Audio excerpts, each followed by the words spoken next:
And we are live. Hey, we Ladies are. and gentlemen, Ladies and welcome gentlemen, boys and to the girls. weekly Storm Game podcast with your favorite group of friends. I'm Pierce, Jason, Rob, and Gianmarco. Yep. Oh, we forgot the wave. So last week we ended on talking about the effects of COVID and our social isolation, which actually a lot of people are really struggling with because we feel a very strong need to be productive is a big part of it. And I mentioned that the United States is the most productive, or has the most productive workers in the world. So we're going to continue on that conversation. Before we go into that, though, I do want to talk more about the individual struggles. I'm just one person. You can see my Twitter handle, PierceWalker9.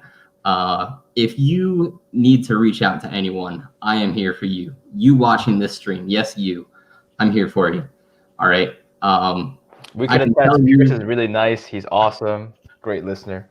We're all pretty much Great hugs, but not as good as yeah, I appreciate that. I'll tell you, my own experience with this.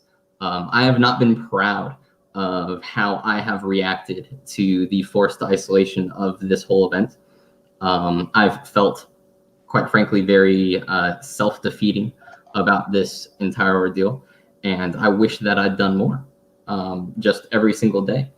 And it is okay to quite frankly, to have your struggles. You're not alone. So why do we berate ourselves, though? Why are we punching ourselves left and right on not being productive enough? Because the United States has just such a strong work ethic and work culture. Now, it is one of my favorite facts to bring up at parties because that surprises so many people. So many people are like, what? Americans? No, we're lazy. And that, I think, actually just underscores the point of how hardworking we are. The fact that we would think oh, no, we're totally lazy really just keeps motivating us to work harder. It's a matter of perspectives. When you talk to someone that is an expert in their field, very frequently they'll be rather modest about it and be like, oh my God, no, there's still so much more I can have yet to learn, so much more to understand. It's kind of the same thing for Americans. We like to work hard. So why are Americans the most productive? So first things first, I am going to give different perspectives. First, you have to figure out how you're going to measure we're the most productive workers in the world. It does depend, whether it is GDP per hour worked or another metric. I wanted to use the OECD data and actually go down into you, but it says data service is momentarily unavailable. So you'll just basically have to take my word. The most recent OECD data actually has us in third place after Norway and Luxembourg, for what it is worth. So like I said, it does depend on metrics. But for the purpose of this conversation, we're going to go forward saying that we are the most productive. So why though? It's basically three reasons, and I'm going to give the first two, and the third one is actually going to be the one that I'm talking about the most, but it's even the less impactful. First two reasons. First is not nearly as exciting. It's currency. All right. If your dollar is worth more and everything's measured in the dollars, then, that's going to help boost up your numbers. The second reason, much, much, much bigger and quite frankly, much more important, and which the third one really capitalizes on, is technology. Good old fashioned yang gang mantra. The United States has been home to so many technological advancements, it's not even funny. From inventors such as Thomas Edison to literally hundreds and Ben Franklin and hundreds of others. The United States has been at the forefront of technological advancement since our inception.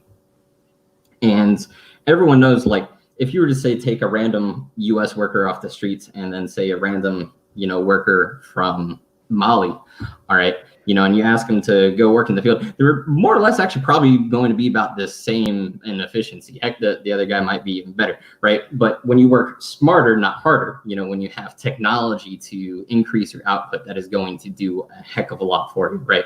So the United States being one of the most advanced nations on a per person basis, that helps boost our numbers.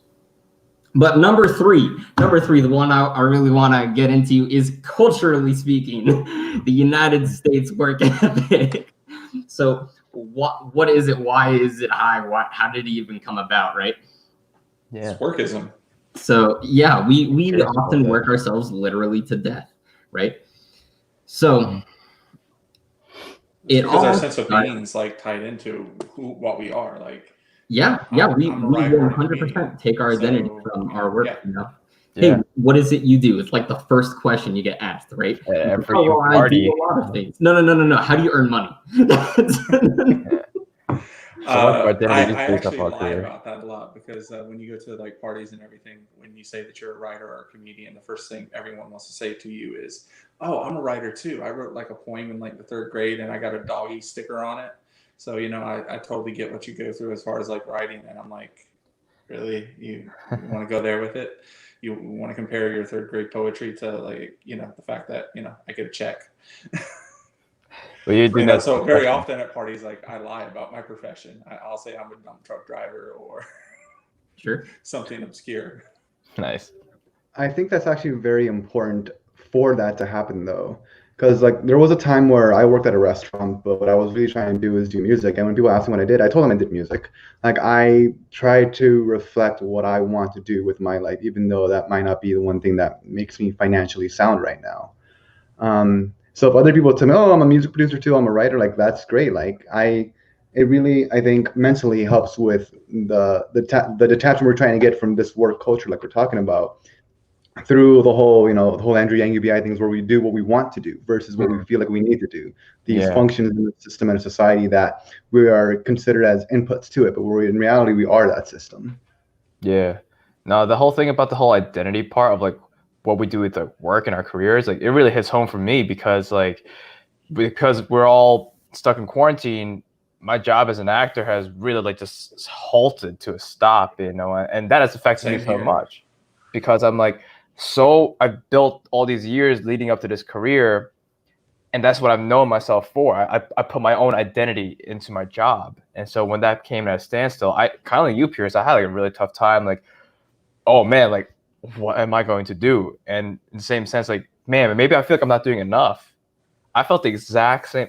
Everything that you were saying about like not doing enough, I was like, that hits home for me. And even today, I had a conversation with my dad, and he was like, "So what are you doing? Like, when are you gonna figure something out?" Like, it just caused me more anxiety because I was like, "Man, I don't know. Like, I know I have to figure something out, but I don't know what it is. Like, I have to go back to square one and like take my time with it. But at the same time, it's like for us growing up with such a strong emphasis of like, you work hard, you're gonna like get XYZ, and then you have a good job, and that becomes who you are. Like now that we're in 2020, it's like I think we have to shift our mindset into, as what GPS the official line will be, which is like to detach that, and to like be what are you valuing in your life, and that's where UBI and Andrew Yang comes in play too. So. Yeah, we have to learn to be Pierce Walker or Rob Chen or Juan Marco or Jason again versus being, a comedian writer or whatever John Marco did, or an actor or a data scientist, Mm-hmm. We're multifaceted people. I know John Marco worked with computers. I'm not sure what his actual job title was before all of this. I used to have a corporate job here in Miami doing a business analyst in logistics. And I was making good money, but I wasn't happy whatsoever personally. And in a lot of ways, I'm kind of grateful I went through that experience as like my first big job after college because I learned sooner rather than later that what I don't want to do and like what really doesn't make me happy. Yeah. And after a while, I just pushed myself really hard and just did the whole drop everything and move to LA to just be poor but very happy, which I don't regret at all. Live the life that you want to live. Exactly, man. That's how it should be. He just like me, just moved to LA for In-N-Out. Hey, you're not even there right now. You're still in Oakland, right? Is that where you are? Oklahoma. Oklahoma. Why did I say Oakland? Two slightly different. They both start with an oak. So, speaking of the whole thing about work, did you see Andrew Yang's like tweet about extending, like making like weekends longer? Yeah, 4-day work weeks. Mm-hmm. Mm-hmm. It's interesting because I hope that it doesn't get to a point that employers feel like they can pay their employees less now because they're working technically X amount of hours less, even though they're being as productive or more productive, probably. Mm-hmm. And to the fact that, everyone's, well, not everyone, but so many people are working from home now. Like I read posts online on Reddit where people are like, yeah, I'm working from home and everything's still getting done, but I feel pressure to work harder because when people is not sitting next to you in an office cubicle or at any physical location where you normally work with someone, like you kind of feel that pressure where like, damn, like if no one sees me putting in results, is that a good or bad thing? And then that adds to the whole, I'm not working hard enough. Well, I also think that if people are going to be working exclusively from home, I think that, people should companies should pick up part of the rent, because they're saving so much on office space if they make this shift over there. There was a company, a tech company I read today, it might have been Google, correct me if I'm wrong, but they're I guess giving a cash back of sorts to their employees of $1,000 for work materials expenses since they're working at home now. Which I think is a step in the right direction, but at the same time, it was who's that CEO that dropped his salary to like 70K so everyone can get 70K or Oh, the something guy like with that? the righteous beard. Yes, and like yeah, he retweeted and commented, Dave? and he was like, yeah, but at the same time, you got to know that these companies are saving tens of millions of dollars, not like powering these buildings and these office spaces that they have. So it's a fair trade, but it's it's a step in the right direction. That makes a lot of sense. And I'm all for the overall decrease in greenhouse gases because people are driving less. Very true. Very true. Although the oil companies don't like it, and it's the lifeblood of a lot of things. Like I'm here in Oklahoma right now, and so many people are out of work because at work the oil fields that work fracking and everything because no one's using natural gas to power the UPS trucks really. No one's using gasoline to power their cars. So it's we've got to. It's just more jobs out the window by not traveling, but at the same time, it's better for the environment. So it's it's gonna have to be better for the environment at some point. both. Otherwise, we're all gonna get fucked by the environment at some point. Yeah, it's a fun sword that cuts both ways. Yeah, it's interesting because when the eventual bounce back of the economy does happen, In 2022, how will the economy have changed? We'll probably see a lot more things automated, given that they don't get sick, which is the most important thing right now. They don't get sick. They don't need any benefits or anything. But will these newly created jobs that people say that will happen when automation does happen be there? Will people want to work? There's a whole fight of opening up states again, but you can open up your restaurants and your bars again. But if people through their own free will don't want to go out, that's still bad for your business. But at the same time, even when you reopen, you have to follow specific guidelines. You have to cover 2/3 less of the people coming into your restaurant. You can't go to capacity anymore. You have to have 2/3 less than what your old capacity was in your restaurant. So you can socially distance them. Restaurants margins are so razor thin right now that if you cut capacity by even 25%, I'd imagine they'll be losing so much money, even if you're cutting staff, because you have the overall rent of the space to pay anyways. Yeah, so they're not they don't necessarily have the income to justify reopening. So it's best for them just to stay as a delivery business, for food almost, which, still leaves all the servers and everything out of work. And that's a that you even made the successful transition to delivering food, which a lot of, restaurants didn't. A lot of them just put their hands up. What I really like about Newsom in California is the fact that he allowed restaurants to rebrand themselves as also a grocery delivery pickup and service industry almost. That way they can repurpose their food and stuff as grocery items or prepared food. That way you have to limit the amount of time you go out to get food and keep it in the fridge and stuff like that. So big shout out to California for going forward and everything. Definitely the grocery delivery business is definitely going to be here to stay. And you got to think about it that the only but the downside of it is most all grocery delivery businesses don't take SNAP or EBT, the supplemental income that a lot of families get. Here in Oklahoma City, I found out going on a walk that one of the neighbors here, elderly, she just got out of chemo. She can't go to the store even with a mask on because it's too much of a risk. She spent her entire savings on having groceries delivered, but once it came down to where she could only spend SNAP, she had no way to spend it. and it's just like screwed up that we don't yet have a system in place to where people can use, you know, a program like SNAP to be able to have groceries delivered safely to them, especially for the immunocompromised. Mm-hmm. It is the So- opposite of freedom. Yeah, they're like literally prisoners and they're starving in Dang. their own home, which is just sad. So Then, how do we get off onto this? We totally lot of- lost Pierce's point. the conversation evolved. I mean, yeah, I can go back to, you know, point number 3 on why our culture is so focused on work if you guys want to. I think, I think we touched upon that and expanded upon that through various subpoints, and especially like because the point was, correct me if I'm wrong, is that they feel like they need to work hard, just the culture itself, right? Well, yeah, but sure, but why? Why is that the case? Like, there's a little bit of a history lesson here if you want it. Oh yeah, let's dive into that because I'm down for some learning. I get learned. Yeah. Teach us, Mr. Walker. Yeah. So I almost got a history degree, so I'm all down for history. sure. All right. So this will be a little, you know, simple version, Cliff Notes, head summary. But Spartans. think about how our nation was founded, right? So you've got primarily a bunch of British colonies, right? But like, how were those British colonies founded? Like, who were the people going to these things? And our most famous ones, and I'll get on that in a second, would be the religious, like immigrants, if you will, correct? Right? You have the Puritans. You got the good old-fashioned, the Mayflower. Everybody's heard about it, right? Yeah. Mm-hmm. Rhode Island being the first colony to actually have freedom of religion in its charter. So that was an important, you know, starting point.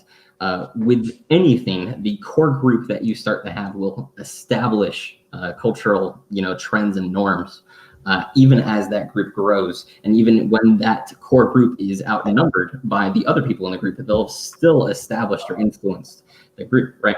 So you had, quite frankly, a very hardworking, no fun-loving, Puritan, quite literally, group of people that happened to be some of our earliest settlers and to establish like a trending line. Now, they were not the entirety of the 13 colonies, but it's important to recognize that New England, you know, the Boston and New York area, along with Virginia, happens to be the and Philadelphia, I should also say, happen to be the 4 cultural, you know, and political heavyweights of the colonial period.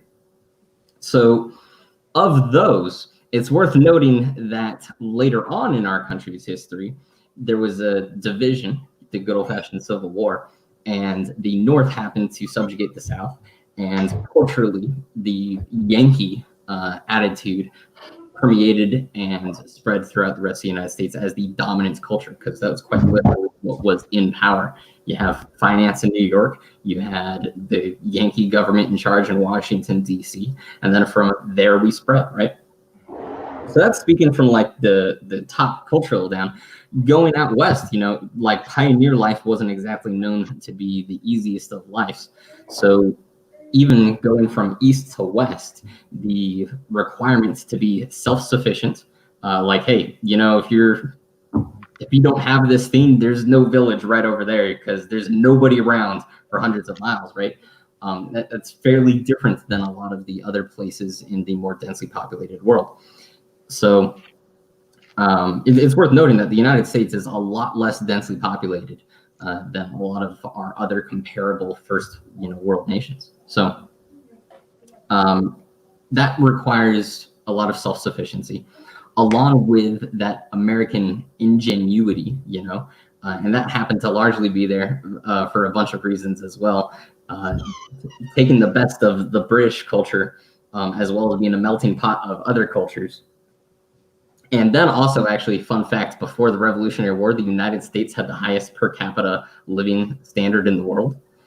Yes, we were talking about our taxes and going to revolt, but the average, like, you know, middle American lived better than the average middle Brit. Just a fun little fact for you. Damn, man. Yeah, I know, right? So when you have that bounty, that often, you know, improves your ability to think outside the box and to come up with new things, right? So this is all swirling and swirling and swirling. to creating a culture that is, quite frankly, very, very, very work-centric. From the beginning of its Puritan roots to later with its technological developments to self-sufficiency to our isolationism, we've always had until World War II, the United States always preferred to be, quite frankly, not a world player. I mean, you can find tons and tons of counter examples if you look for it, but the general trend was no, the rest of the world's problems are the rest of the world's problems. So all of that, you have again feeding into this culture of United States works hard, but then what happens? World War II happens, right? Mm-hmm. And now the United States is suddenly literally on top of the world. We're practically the only nation that's not bombed to crap. We have more natural resources than most other nations. We have tons of land. We have a bunch of healthy, abled, working people who all happen to have a, generally speaking, higher education on average than most other people still in the world. And they need jobs, right? And again, since we're the only ones with a functioning, complete society that wasn't bombed to crap, our factories are still working and making things. Other things that other people need to buy to rebuild, right? So that institutes the nice era of American competitiveness, where the United States becomes the global first power, and we like to stay on top. It didn't used to be that America #1 until World War II. World War II was that was the point of America #1 that we've tried to ride ever since then. So with America #1, we then have our, Soviet Union counterpart, and then it becomes a matter of national prestige that we are not lazy. You can't be like a socialist, right? For the record, don't be a socialist. But we can't give into socialism. Socialism is evil. It's the imminent threat of everyone's lives, and that is a multi-decade period that is really, really still harping into American influence. The United States, with all of this industrial capacity, with all of this cultural power, with all this ingenuity, with this melting pot mix of people, we then also become the financial capital of the entire world, and everything becomes measured in the United States dollar, which gives us enormous leverage, enormous competitive advantage. And again, with that competitive advantage, our technological advantage, our resources, our people, our human capital, as somebody would say, our people. With our people, we become the most productive workers in the world.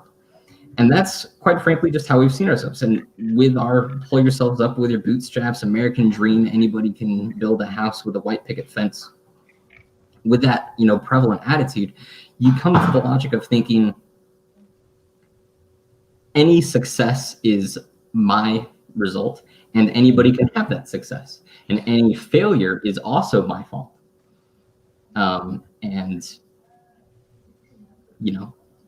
It's not, the real world isn't always so conveniently black and white. I do believe that if you're an able-bodied person in the United States, you can be successful, 100%. That doesn't mean that's a level playing field by any means, right? So the real world is, of course, much, much, much more gray, but that's the common prevailing attitude of Americans. So with your success being a result of you and your failure being a result of you, with the fact that we are still a bit of a male-centered culture, and where the male is completely typecast into a role of providing. A man's value is determined by what their occupation is, what worth they would provide to a family, how much money they bring in, even if they don't choose to have a family. That is how a man is typically valued. What is your job? Women tend to have a lot more socially acceptable answers than saying, I don't work, right? These are all things that feed into our work-centric culture. And last but not least, because we are so incredibly mercantile, because we are so incredibly focused on the dollar, you need a way to live. If you don't have money, you die, right? And how do you get money? Well, you work. Quite frankly, as I think people should. We just need to expand what the definition of work is. So anyway, that is why, in my opinion, the United States is such a work-centric and the most productive worker economy in the world. That is a fascinating backstory, and tying things together well too, because we understand that this goes back to the very founding of this country, conceptually speaking. And then we have something like World War II come along, where it's not just, okay, we naturally work hard, we have to be the hardest workers in general. Yeah. And yeah, I do agree to an extent that if you work hard, you can find your success and ideally fulfillment too. But of course, as we said, the field isn't. Why am I blanking words here? It's not a level playing field. The playing field isn't always level. And one thing I was wondering during your optometry lesson is what stuck out to me is the Cold War conversation about how socialism is bad. We shouldn't think or be like them. We have to make sure we're better in every possible way. Like that doesn't just make the people growing up hearing those things define who they are. Okay, this capitalism is our good thing. This is what we're gonna make capitalism work to be the best. Yeah. But I wonder, tying into not the level playing field, the people that don't understand how unlevel it is, and wonder how much of the culture of just because I don't agree with something, I don't want to talk about it or even learn about it in general. Because as many of us saw on the campaign trail, talking to these people with vastly different opinions was incredibly important. Yeah. But some people are just so unfortunately shelled in their way of thinking that they can't accept or want to acknowledge any other type of perspective. Just to have some empathy and see where someone else is coming from, even though they never had a hard day in their entire lives. Mm-hmm. No, that's very. Human nature is hard to change someone's opinion and point of view, especially with what they've gone through. They believe that, okay, if I've survived this thing, then this is what it is. Yeah. And that's where all these constructs will start coming in play, which is this is definitively right. So if you challenge that idea, you're not just challenging their idea or opinion, you're challenging their identity. Yeah. Mm-hmm. And to them maybe your place in their society. Mm-hmm. Very true. It even makes it even more harder. Also, while the United States opened up their doors and everything for free trade and stuff like that, doesn't necessarily mean that states stop being isolated amongst themselves. So you still have entire different cultures and state pride and everything of beliefs that all factor into the fact that this is the way of going, because this is the way people in Tennessee or Iowa or Illinois have always done it. This is just the way it's going to be. Oh my God. It's not necessarily going to change our mind. And over generations, it almost becomes genetic, because it's just so easy to, fall right into it because you're raised with that from birth. Mm-hmm. So it's part of your genes almost. It's one of the reasons why I also really liked what Andrew Yang was proposing before, which was the whole thing with high school students, getting that exchange of if you're in the rural area, you get to live in the city and work there. If you're in the city, you go to the rural area. That cultural exchange is so important. I didn't get that. I'd never been to Iowa, and then when I got there, I was like, "Whoa, it's a whole different." I was taking you from the airport. Yeah. Yeah, I was like, "Wait, where are all the buildings? People." I remember that. Yeah, I'm sure they felt like a fish out of water as well. Is a freaking billboard for Tulsi. It was crazy. I like what John Marco was bringing up about the empathy though. Yes. And we are such a diverse, group of people with 50 different states. But having empathy is one of the single best things you can do to improve yourself as a person and to consider new perspectives and to choose whatever the best solution is for any problem that you're tackling. Having some empathy really is incredibly helpful. Today, with today's internet outrage culture, you wouldn't realize that Americans are actually really empathetic. In fact, that's one of the reasons why we're so darn outspoken about oh hey, I'm trying to socially shame you into not being empathetic or considerate enough. Here's another fun fact I like to blow with people. The United States is the most generous country in the world, and we have been for a very Damn, very long really? time. Yeah, I mean, you just look at the success of like GoFundMe and everything. I mean, Yeah, and this isn't, Department of State, donations or whatever. This is anything from participation to dollars donated to practically any way that you could possibly come up with this measurement. Americans are, quite frankly, incredibly giving and generous, which again is almost really weird because we don't really think of ourselves that way, right? No, Yeah. not at all.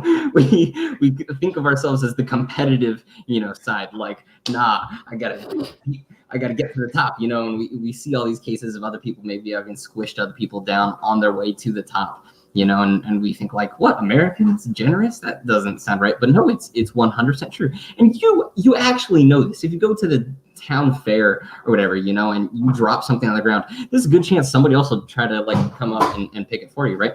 If you are literally short a few bucks of gas and you're not dressed, as someone that is threatening, if you don't threaten people, there's a great chance that, if you ask literally 3 people, one of those 3 will say, yeah, I can give you a couple bucks to help you get to the next town or get back home or whatever, right? Like, none of us like to say, oh, I see you starving. I want to just ignore you and ignore your plight. We like to help people.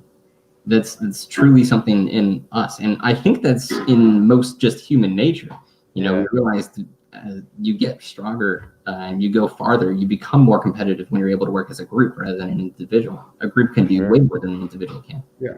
I guess it's And just like- because I grew up in New York for a while at this point that I just like, I don't know if I see it like all completely, because like it's kind of what we talked about last time, where like if there's somebody who's homeless asking for change, like most people don't even like make eye contact with them and stuff. So well, I think it's also about like appearance, because a large majority of people aren't going to see you give $1 to a homeless person. But if you put $5 into a GoFundMe, your name's like right there on the internet for the entire world to see. So I think it's all, the generosity comes from a little bit of vanity. Like, the more of a production and the more of a show you can make out of like being generous, the more likely you are to do it. You might be Psychologically. surprised, Jason, how much giving is done anonymously. Anonymous donations, not, yeah. Not like knocking it. And, Like, and that's not the thing, saying- though.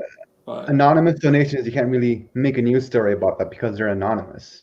Like, I wasn't aware of this fact until you pointed it out. Like, maybe it shouldn't be a metric we measure our society off, but maybe it should be a metric that we check in from time to time and see how we're doing. Like, is our society as a whole feeling giving these past few years? Like, what are these little small gestures of goodwill that are, how are those numbers looking at in general? Like, the true moral pulse of our society, and how are we treating each other? I love that.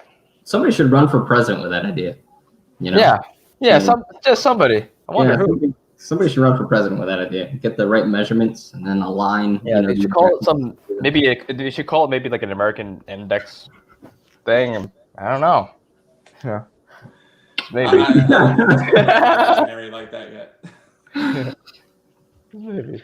But even though there might not be anyone running for president right now with that idea, it doesn't mean we can't influence the conversation. Yep. Yeah, there was a post on Reddit like a few weeks ago where it said like people more want to measure how well their society is doing versus economic measures. I'm just like, and it wasn't. I don't think it was a Yank for President subreddit. I'm just like, It's like, you don't say. Wow. You're good. Anyway, Sorry. Jason, earlier Yeah. you were bringing up the Russian pencil versus the Oh yeah, NASA space in our pen pre-show. thing or whatever. So We I'm should just sell access to our fun pre-show. facts today. My brother actually works for NASA, so this is why I know this. Oh, I didn't know that. Yeah, now you do. All right, so Yeah, all the shirts that you've met and everything. there's including a reason why we didn't use the pencil, and that's because graphite is flammable in high oxygen environments, and can, graphite, a pencil, with graphite, it friction. will create dust particles in the air, and it will clog up things that need to be immaculately clean. So we definitely thought of using the pencil, and we just decided that it wasn't good enough. The Russians didn't have a better solution, so they knew the problems and just dealt with them as they came. That's an important part of the Fucking story. Mother Russia. We didn't think about it, but we decided not to. What'd you say, Rob? Oh, I was like, fuck it for Mother Russia. Yeah. There we go. So, yeah, that's actually like a great example that people like to point to is like, oh yeah, U.S. government waste and whatnot. It's like, no, actually, it was solving a problem. Believe it or not. Might be more wasteful than like an accident happening in space because we're Right. riding on. Yeah. The probably less than $1 million, which is a lot, but probably less than $1 million to make this pen is a pretty good like insurance policy, if you will, or an ounce of prevention being worth this pound of cure for the multi-billion-dollar thing that you're shooting up into space. Yeah. That's just crazy. I had no idea that happened or that was supposed to happen today with SpaceX. Wait. Yeah, man. So it's like to get it clear, it's a collaboration between NASA and SpaceX? Yeah, like 9 years in the making. What? Wow. I think so. If my understanding, this will be the first time American astronauts are being sent into space via a commercial company, not NASA itself. Mm. And what still boggles my mind is that the entire thing is a touchscreen interface. Like That's crazy. Gone are the days of. I'm like, it's probably like let's look at freaking Tesla inside. Well, Screen. my question is, does Lloyd know if like it's true about the iPhone having more computing power than the very first, space shuttle? Oh yeah, That's absolutely. Because if you guys are familiar with Moore's law, which is it's not a scientific law, but it's just a generally accepted concept that the size of transistors, I believe, goes down by half like every year. So compounded over time, I think it's even logarithmic or exponential that computing power just blows up. There's a lot of finer details, but that's just a general understanding of it. But I fully, with my rudimentary understanding, I fully believe that's definitely true. In terms of like the processing power itself on the iPhone. That makes sense. You can do a lot of crazy shit with the iPhone now. For sure. The movie Iron Sky, it's a Swedish, I think, comedy of Nazis on the moon.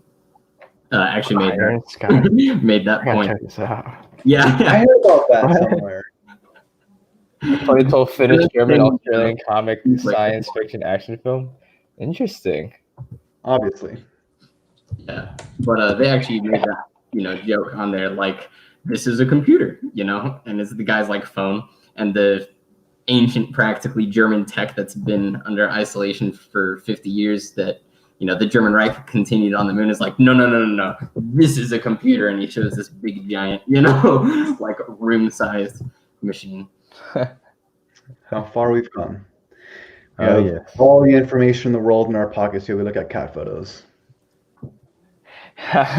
Very true.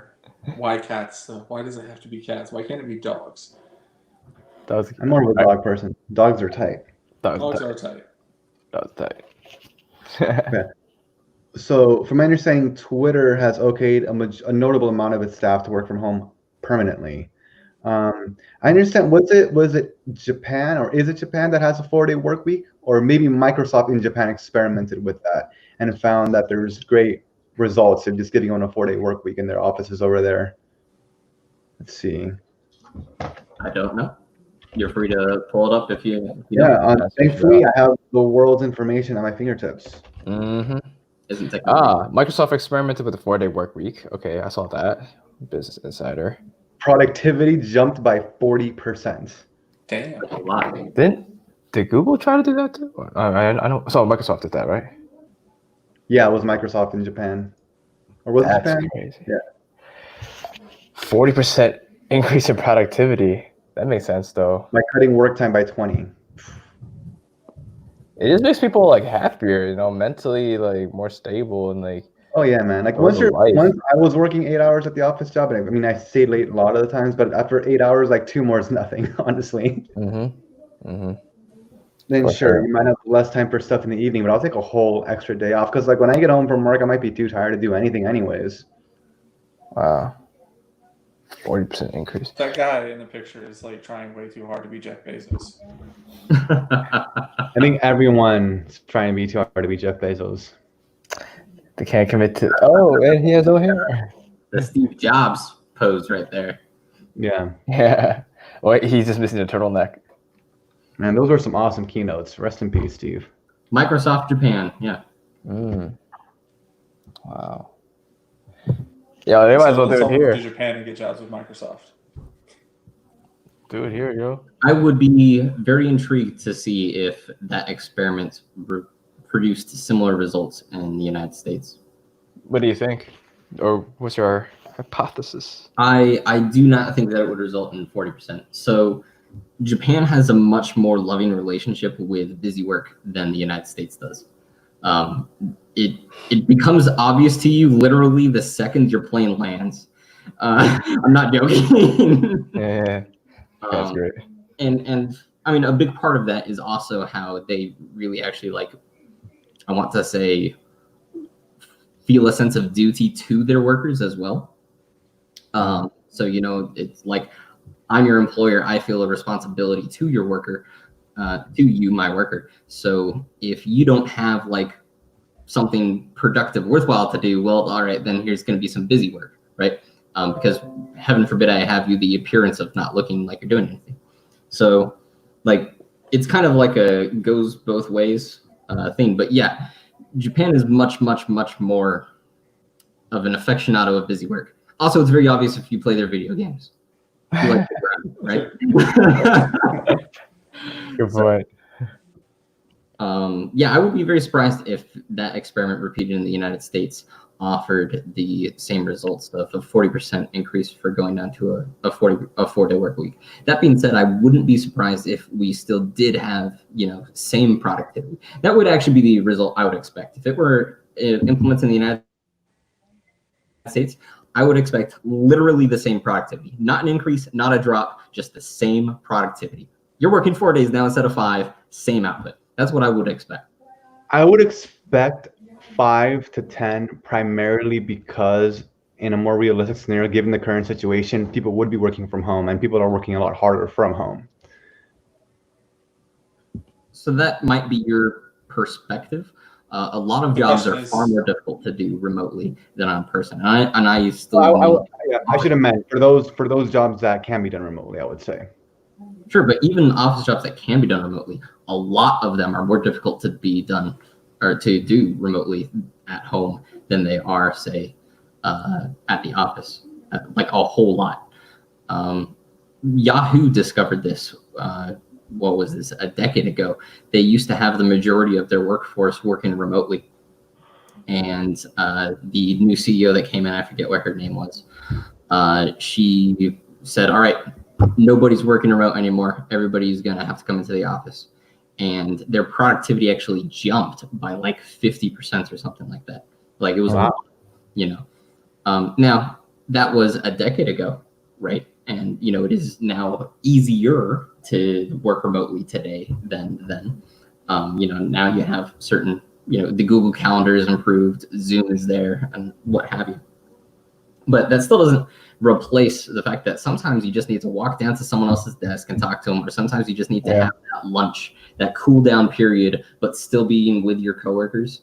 And the human interaction element of it. Like, oh shoot, this is the solution to this one thing. Like if that stuff happens all the time, you know, and when you're working remotely, you create a lot less of these opportunities for that kind of, you know, brainstorm. The open dialogue, the discussion, you know, everything.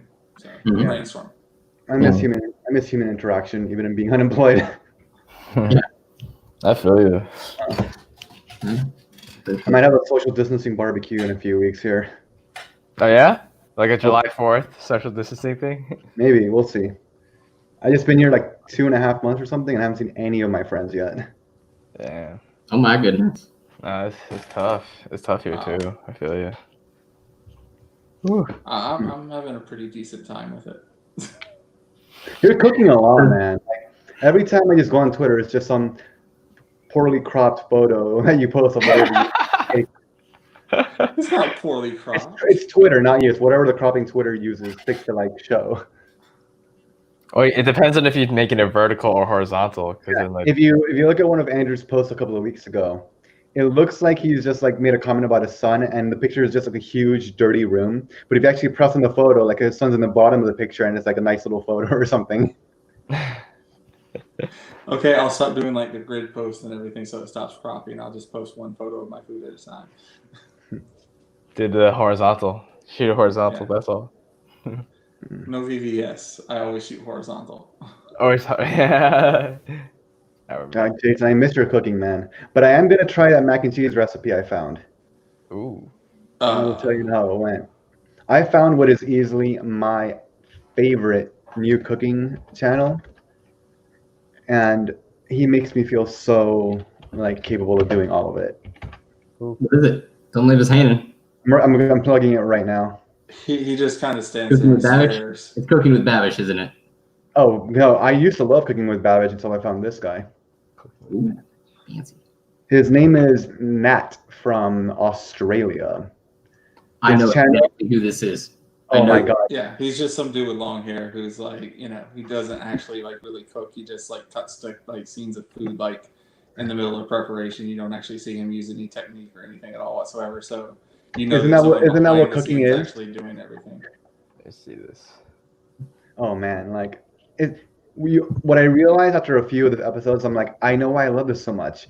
Because he seems like me doing it. Like he makes me feel like I can do this.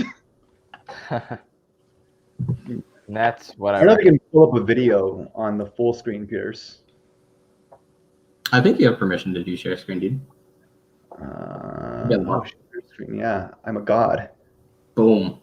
But will audio be? Screen sharing is easiest with 2 monitors. That's not going to happen. Screen sharing works best on a good computer. I'll make it work. On the next window, share screen. Share audio. Yeah. You guys see this? Look at that. Look at that face. Hey, there we go. Dumb. Fuck off!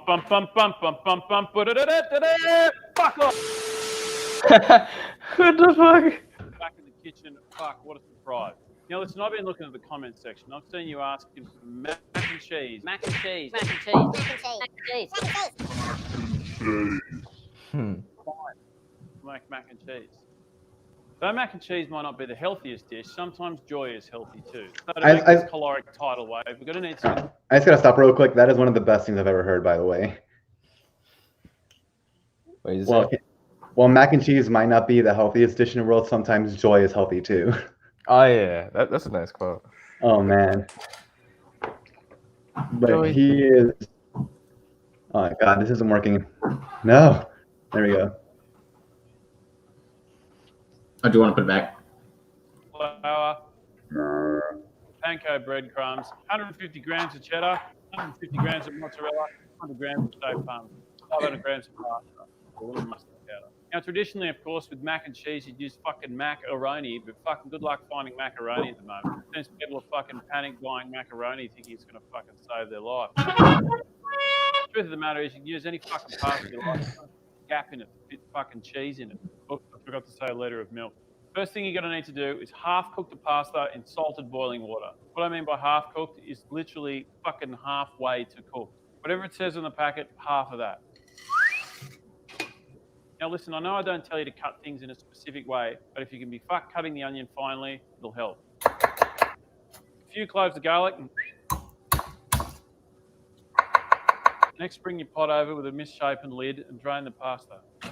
I don't know what it is with me and fucking lids for my pots. I'd never have the right size, and I don't give a fuck. Back in the pot. Bung in a tablespoon of butter. Give that a stir around. Just imagine him Side and and let it Jason chill. going at it in So Iowa. time champions, over to the stove. Next, get yourself a liter of milk, put it on the stove, and warm it up. Get yourself All right. bung it on the stove. Humanity or Forward United warned me about having YouTube clips playing for too long, or they might get Ooh. what's it called, like the stream might get taken off. I don't think they get like delisted. Oh, so happy. Yeah, good call, good call. So I'll leave it there. But yes, I've seen a couple videos of Matt. I agree, he's highly entertaining. So that's my completely unofficial, not affiliated endorsement of a good way to kill a I'd few still hours kick his and ass. how to cook something, including something as basic as mac and cheese. But I'd still kick his ass. I'm just Pretty good. imagining him just putting you and him in the same room and just looking at you like stare him down so hard. I mean, I didn't watch the video for the finished product, but I really enjoyed Jason's mac and cheese. Oh, That dude, no, his mac and cheese. I was specifically remember best. going to the Walmart with him, and what was it, a $280 bill? But how much of that was the cheese? Like $40, $50. $47. Yeah, like 40 something dollars of just cheese. You can't And make it was- mac and if you use shitty cheese to make mac and cheese, your mac and cheese is going to be shitty. If you You're only use good at good the cheese summer to make your carbs. mac and cheese is going to be good. But yeah, it was phenomenal cheese. Who knows? So That shit was man. No, the amazing thing is, I like totally called like the bill like within like 30 something cents. Yeah, it was kind of insane. Like he was like plus or minus half a percentage point on what the bill total was going to be. Taxes included, I think. Yes, taxes included. I always factor in for tax. always thinking ahead. But yeah, man, I don't know. I'm looking. These next few weeks will be interesting. I want to see how the reopening thing goes, since people usually show symptoms within the Well- first like 2 weeks. Well, considering the fact that you've already seen like reopening for almost a week now, and you've already like seen a dramatic spike as far as like cases and deaths, within the first week, it's not going to go opening. Well, we didn't flatten the curve enough. Wouldn't it be wild? Wouldn't it be wild if one of us took all of us took the antibody test, like one of us had it while we were in Iowa or something? What the fuck? That'd be insane. That would be crazy. And the other consider that what?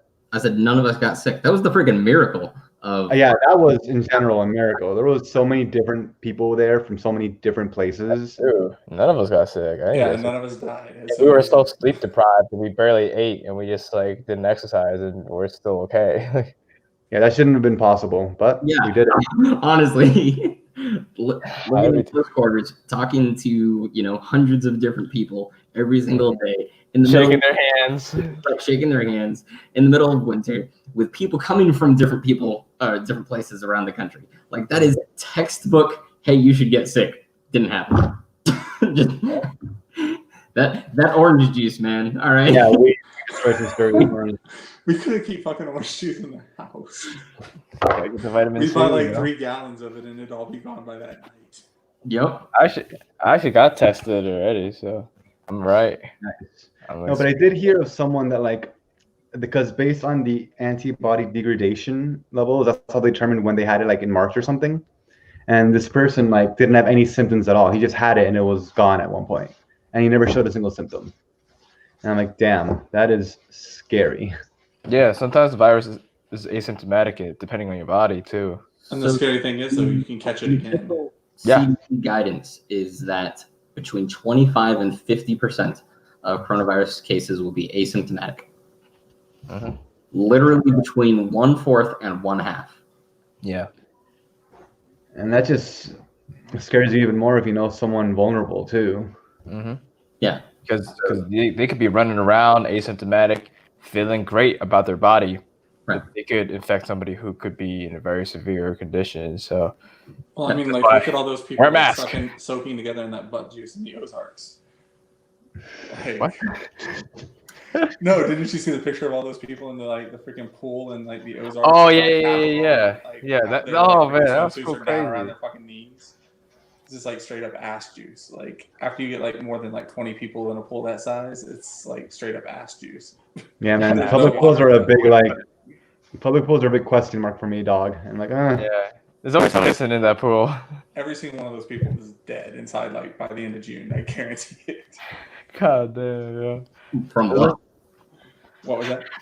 From That's ass from what? juice, apparently. In all seriousness, you're people are talking as if COVID's the most deadly thing, and none of the statistics are bearing out that it is as deadly as we had feared. We in fact should all be very, very thankful that the newest and most latest statistics are that it is not anywhere near as deadly as we had feared. We should be thankful for that rather The than stability. Oh, yeah. fighting That's that the thing. fight. You end up with chronic asthma and lung conditions after it and stuff like that if you catch a severe case. yeah. Our But- medical science is a lot better than and is handling it very well because our doctors are getting right on top of it. But it's still crippling people. You see the pictures of some of the people that go into the hospital with it and they come out of the hospital after it, and they're it's like a vast difference. Like it's just insane.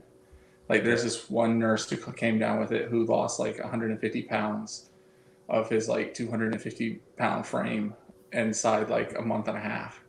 It's just insanity. Well, that's the thing, is that it depends on the person. Like some people will get affected and they it takes a huge toll on their body, and then some people are, as well before, are asymptomatic. Yeah. So, and it's like the virus is still in them, and the fatality rate is actually really, really low as long as you don't have pre-existing medical conditions, Or you're old. Or if you're old. You know, I mean, some people. Shockingly, if you're a young male in the South for some reason, the numbers here, like below the Mason-Dixon line for men under the age of 35, the numbers are pretty high. So that, I mean, I can't generalize like.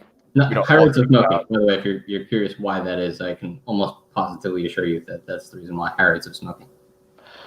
I actually hear the opposite, where it's like smokers are actually less likely to die from COVID. But they do mention obesity. Obesity is a big one too. Like, so if you're already obese, then like if you get the corona, there's a higher chance of you like getting either really sick or even die. However, Pierce is right that it's not as crazy as it is. But the thing that is one of the reasons why it is still like, oh shit, is because we don't have a vaccine. Yeah. We don't have a vaccine for it. You know? Once we have a vaccine, it'll be, oh hey, no, it's chill. Yeah.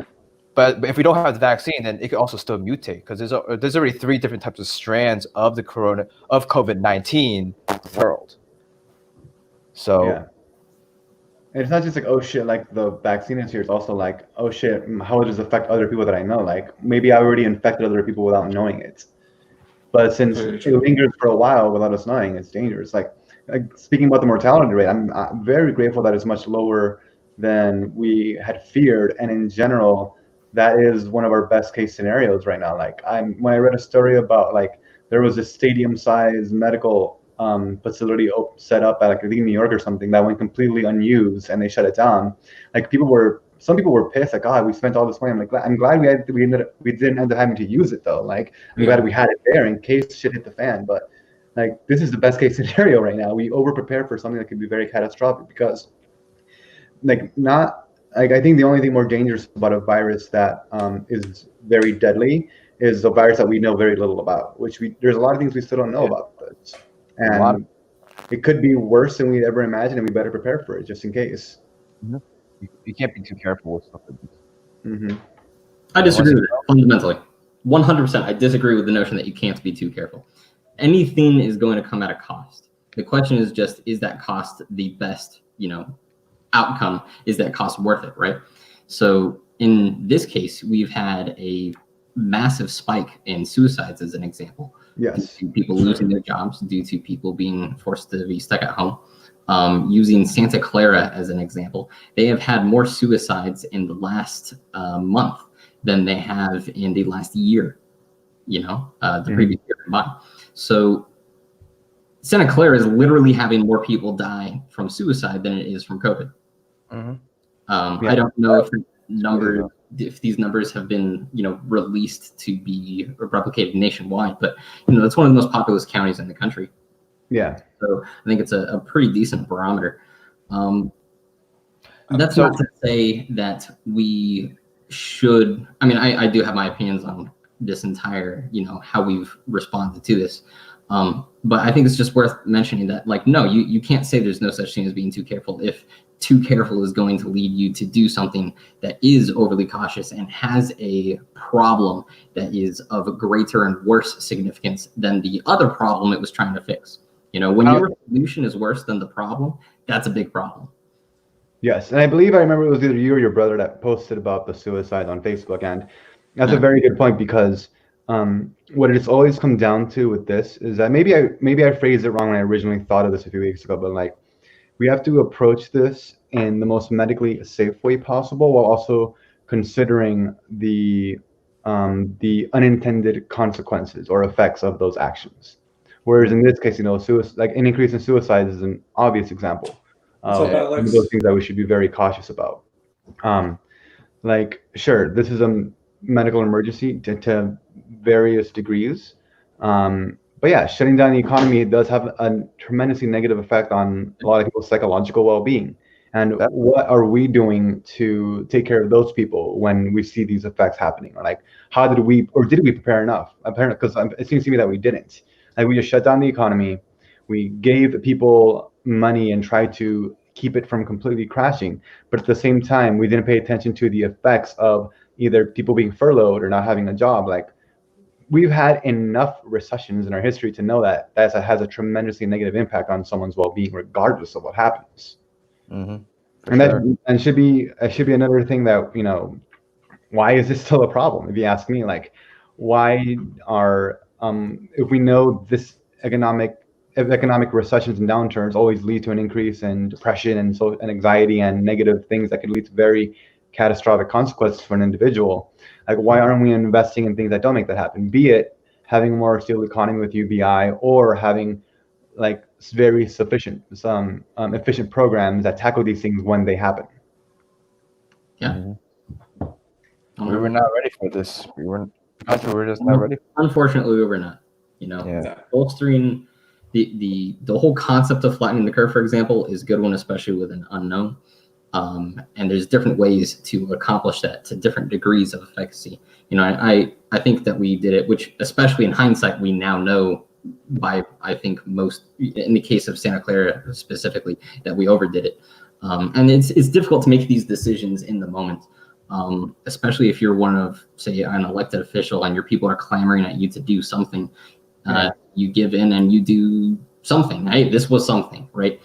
And maybe that something wasn't the best choice. Having decision makers make data-driven solutions is one of the biggest sociological changes I hope that we, especially at the Union Gang, can impart upon people. Get more people who are like in other industries, like doctors, who are, and not just scientists, and artists, not just people who are just classic people who just go to law school. I mean, people who go to law school are really, really smart, but I don't want every politician to just be a lawyer, like, you have to diversify that, because then that's when you get those new perspectives in there. My dad has always said that, like, at least my mom has said that we didn't need social distancing. Like, social distancing wasn't going to fully solve this problem. What could have solved it was just like stating it, everybody needs to wear a mask. If we had just done that from the get-go, like, we wouldn't have been in this type of situation. It wouldn't have been this bad to a point where, like, we're stuck here for more than a month under quarantine. If people just actually, like, wore their mask and actually took that part seriously, like, you wear a mask, I wear a mask. Well, so you're speaking from the perspective of New York City, which is very different than a perspective of, like, the rest of the country. So the rest of the country, you'd have places go into quarantine before literally the first case of COVID was reported there, right? So to them, it's like, okay, we're actually doing this early, which that is the approach that you want. You want to be proactive, 100%, right? I think wearing a mask is one of the most effective ways that you can do to prevent the spread, which, especially considering that 25 to 50% of cases are asymptomatic, you could have it and not know you have it. Like, you wear a mask. That is a easily responsible thing that you can do that is courteous to others, right? And you don't have to shut down the economy for that. Right, exactly. I've been against this shutdown from day one, from before day one. I could tell the way that it was going to go. I could tell that people were going to give into fear, and I could tell that our leaders were going to make this decision. And I knew I was against it from day one, and I have no joy in so far seeing all of my predictions be correct on this issue, because I didn't want this future that happened where we effectively did the worst thing, which was shoot ourselves in the foot while also being completely insufficient in how we responded. Having masks would have been a great thing to adopt even earlier, right? And so would also have just safeguarding the most vulnerable people rather than having everyone lose. Our fatality rate is still higher than Sweden, and Sweden did not undergo the same degree of lockdown as most of the rest of the world did, right? Well, I think it's because we panicked also, and we had like a lot of governors just like, well, just send the overflow to nursing homes where the most vulnerable people are. That's why our death rate is, like, to a degree artificially probably inflated, even though the deaths are totally real, you know.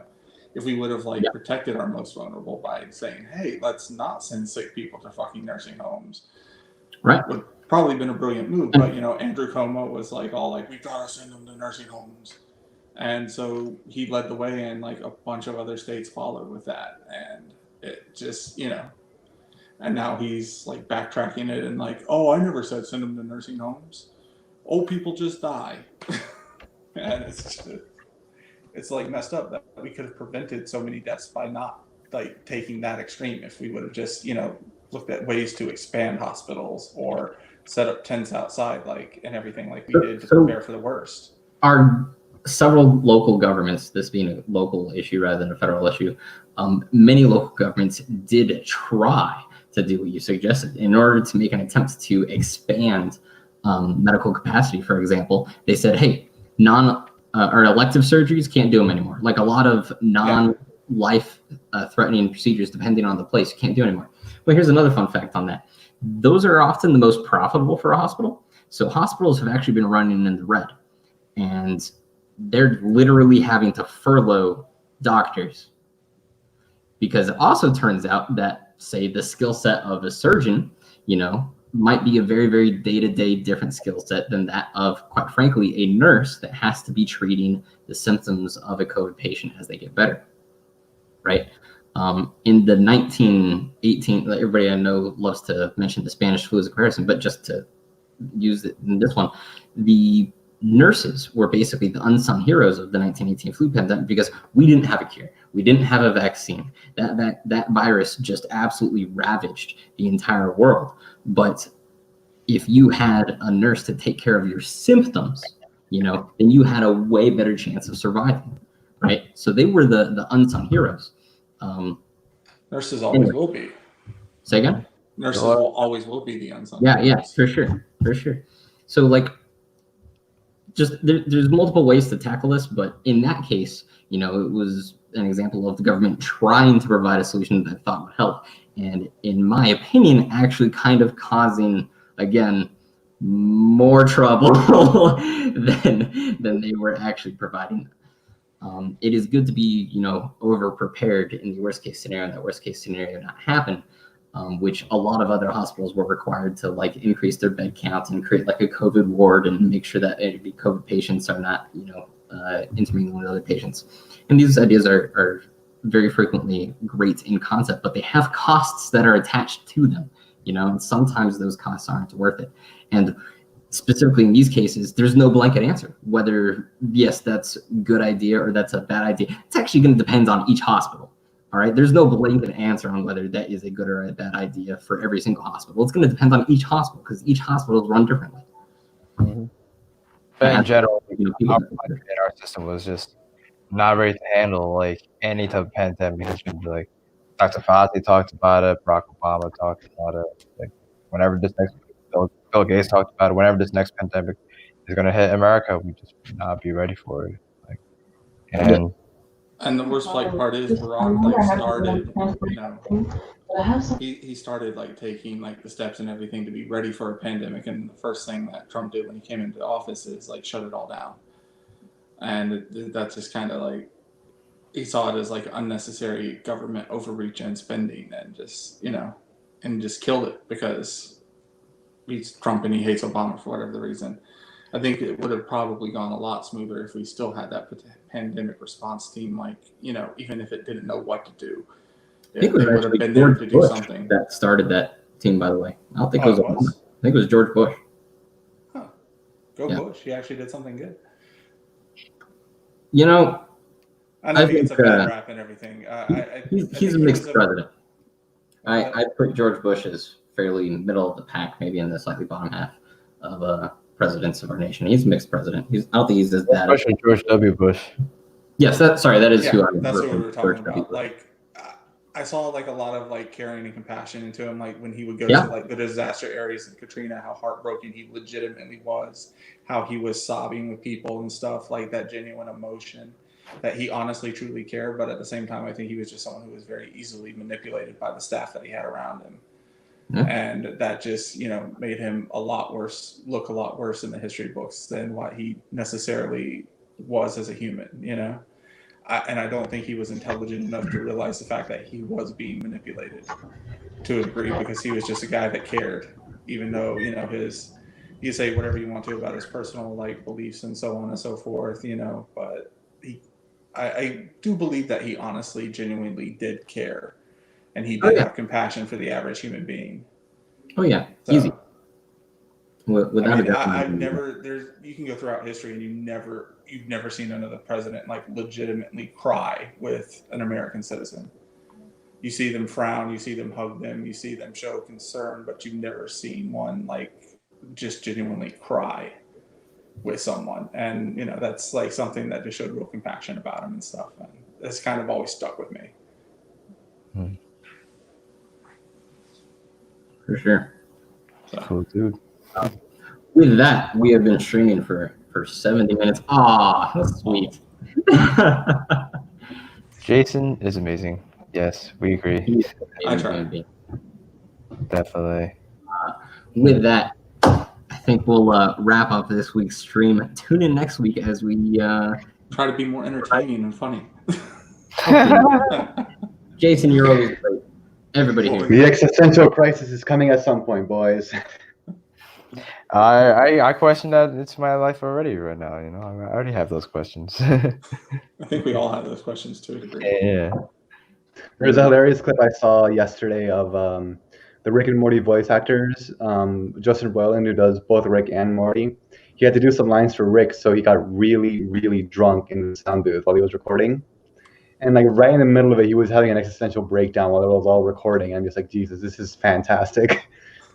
The producer also said this was the most unproductive session ever, but it was great. Oh, let's check that out.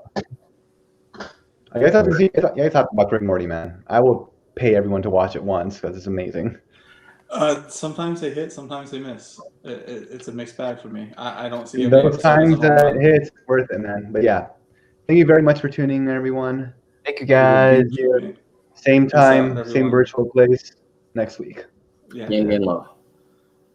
And gang love. Yeah. Peace. Take care.